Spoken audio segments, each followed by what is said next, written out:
रावण एक कुकुर मन ला देखो और छाती फाड़ का किस्मत लेके पैदा हो है सारा बेटा मन दिन भर पूरी मन पोटारे पोटारे मत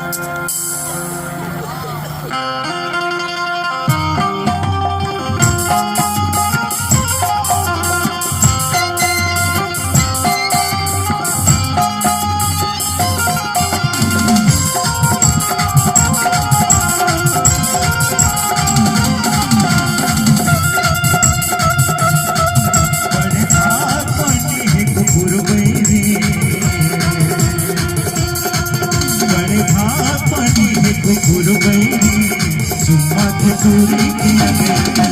बड़े भापनी है कुकुर बैरी पूरी किया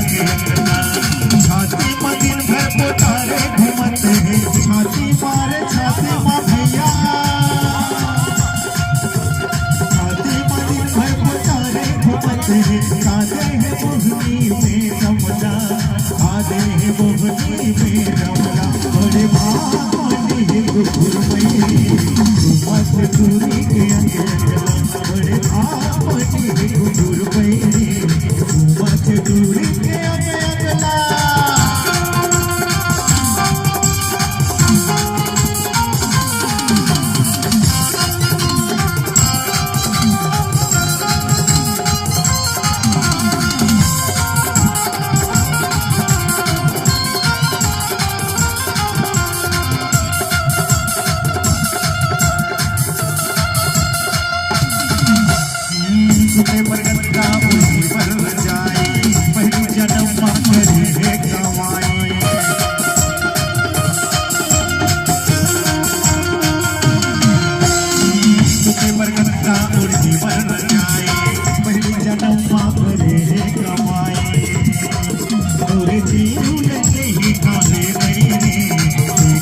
दूरी के अगला बड़े भापनी है कुकुर बैरी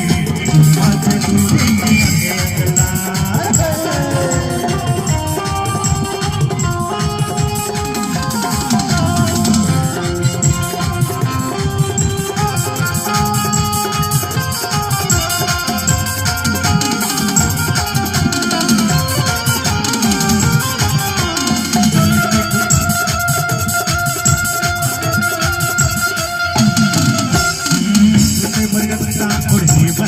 पहली जन्म करे कमाई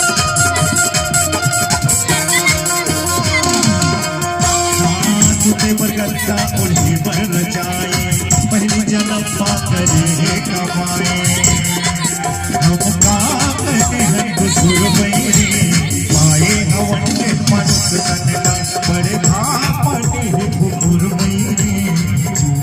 दूरी के अगला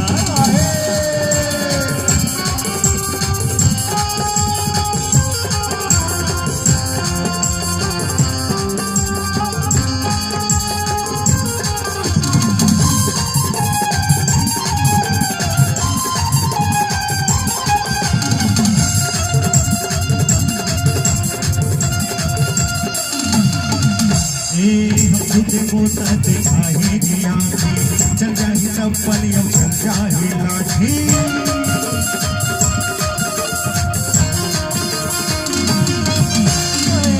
तुझे बोता दिखाई दिया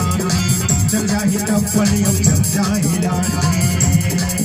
और जीव ले ले काले बैरी कहते कुकुर के रंग बड़े भाव